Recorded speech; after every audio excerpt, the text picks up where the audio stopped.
Good morning, everybody. Welcome to Busy Garden Life. I am in the kitchen today because I am going to try to freeze dry rhubarb. So I just picked up some rhubarb plants from a patient yesterday and got those in the garden so that I can grow my own. Now, what I didn't realize when I was picking them up is that rhubarb can be picked all year long. So of course he was like, I'm getting ready just to mow this down. If you want whatever rhubarb, go ahead and take it. So look at this big old pile of rhubarb that I picked up. It's huge. And I thought, I wonder if I could freeze dry it. Just getting this freeze dryer, I am all about freeze drying everything and trying it out. In the spring, I did freeze some rhubarb and I canned some, but now I'm wondering if the freeze drying will kind of help preserve it a little bit better and make it better for pies and crisp or even cake, a rhubarb cake. I'm not sure. So I tried to look up to see whether or not you could freeze dry it. There were a couple videos out there saying that you could. So I thought, well, I'm going to experiment and bring it to you as well to see if we can freeze dry this rhubarb and what it actually is like when we try to reconstitute it and bring it back to life. So I am going to start here. I'm just going to cut off the leaves and then the end stems that are crappy. And I'm just going to start by that right now. I have not washed these yet, so I want to clean them, or I want to just chop off the ends first. Now, I'm putting this all in a bowl here to throw away because rhubarb is one of those things that you can't feed your chicken. There's a lot of oxalic acid in the leaves of rhubarb and can be dangerous. So as much as I try to keep everything for my chickens, this is one thing that you can't. Now, I will say oxalic acid is something to use to treat mites for the bees. So I might actually look into that. I have heard of some people putting rhubarb leaves or rhubarb in the bottom of their beehive, so to help treat for mites. That's something that I might actually look into. If we have a ton, oh, it broke. If we have a ton of leaves in rhubarb, why not use it, right? So I'm just gonna go ahead and I'm gonna kind of work on getting this done. The freeze dryer is currently being used because I really haven't stopped using it since I got the thing. It's been great. I have another batch of, that one's not so good. No, this one's still good. It's just broken. We can still use it. I have another batch of tomatoes in there right now because that's my biggest thing. And so once those are done, we are going to pop this rhubarb in. We're going to pop the rhubarb in the freeze dryer. All right, so we cut off the stems and the leaves and the ends. We've washed all our rhubarb. We washed our board, our knife, our bowl, because everything had dirt all over it. So now we are just going to start dicing it up. And I'm going to dice it up the size I would want my rhubarb for my pies. So what is that, 1/2 inch or so? 1/2 inch to, yeah, about 1/2 inch. Is it hard? Which might, no, it's super easy. So it's kind of, is it like lettuce to cut or no? Yeah, it's just crunchy. Okay. Yeah, so you could do 1/2 inch or so, 1/4 inch, 1/2 inch. And then we're just gonna put it in a bowl.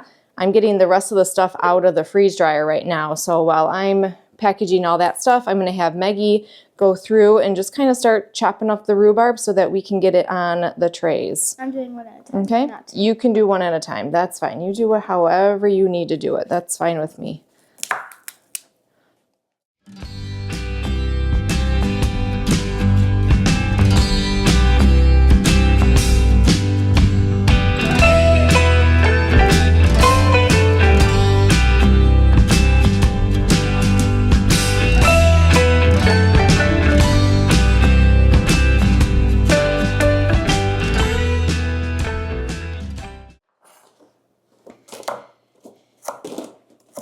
Megan's just finishing up with the last few pieces of rhubarb, so I am going to start putting this big old bowl on the trays here.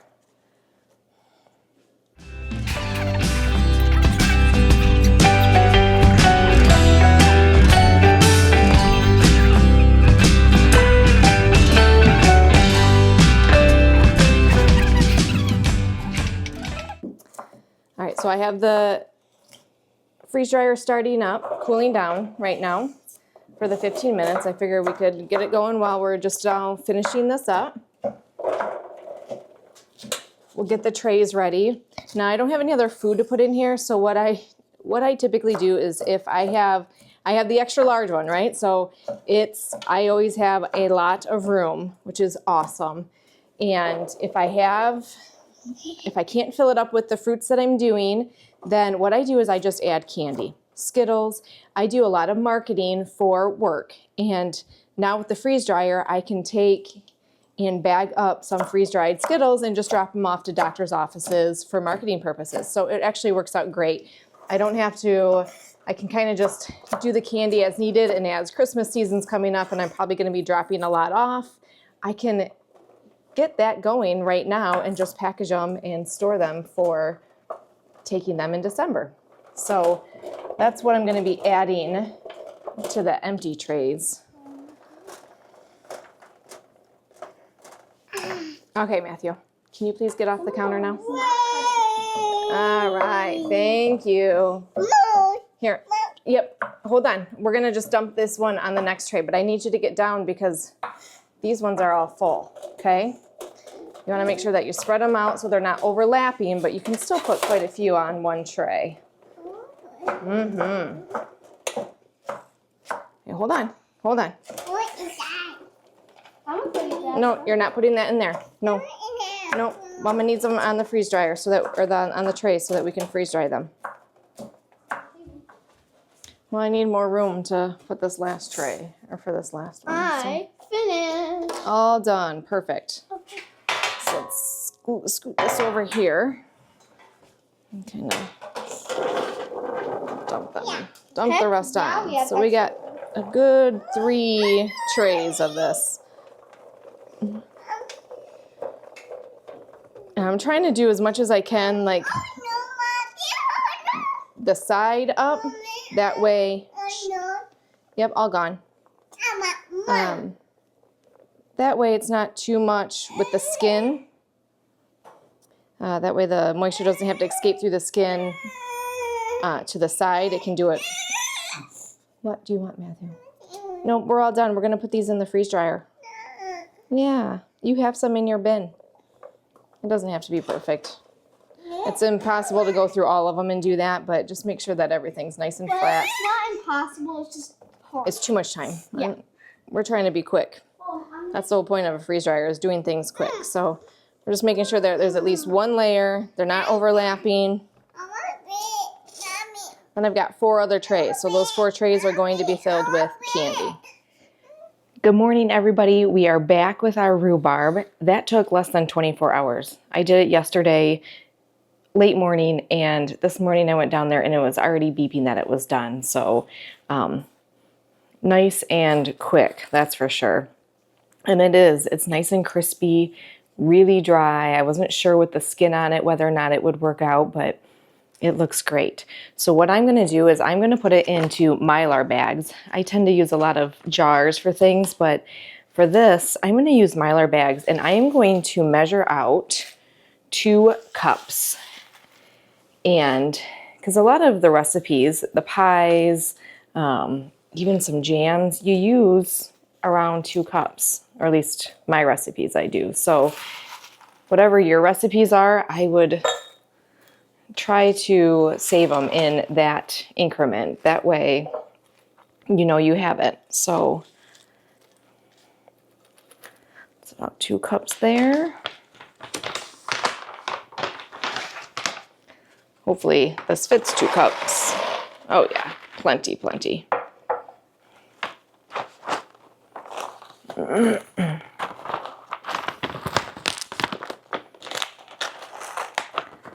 This is plenty of room, almost too big.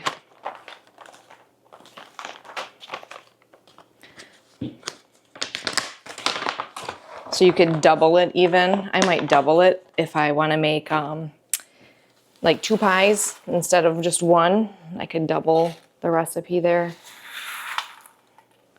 which I might do.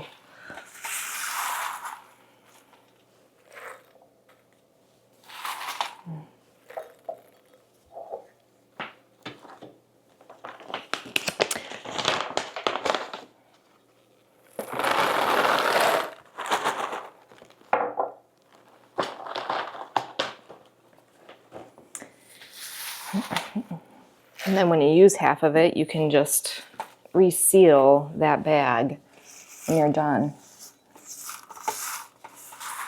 I'm going to do that just because I want to save on bags. I don't like to be wasteful. All right, I'm going to finish doing these and then I'm going to save just a little bit so that we can reconstitute it with the water and see how it actually turns out once we bring it back to life.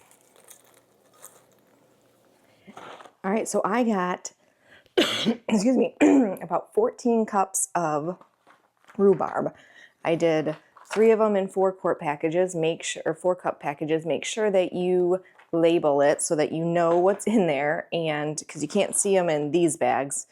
And I put how much in each one. So I've got enough for 7 pies. All right, so then I left a couple out here. I'm just going to add a little bit of water just to try to get it to come back to life here, reconstitute it. Okay, never know how much to actually add or not add, but when it seems to come back,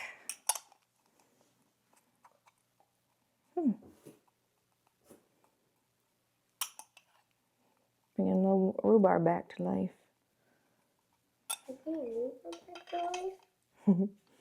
Yeah, I'm just reconstituting it, putting water back into it so that when we use it. All right. Smells like rhubarb still. All right, it's a little mushy, but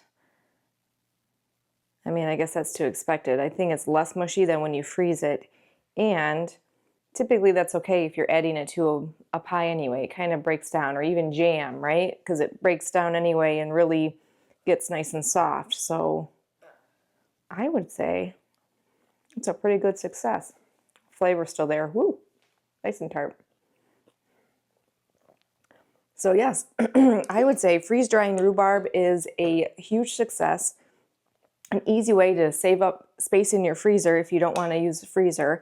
And I would say it's quicker. You kind of you got to skip the step of freezing it and then putting it into bags.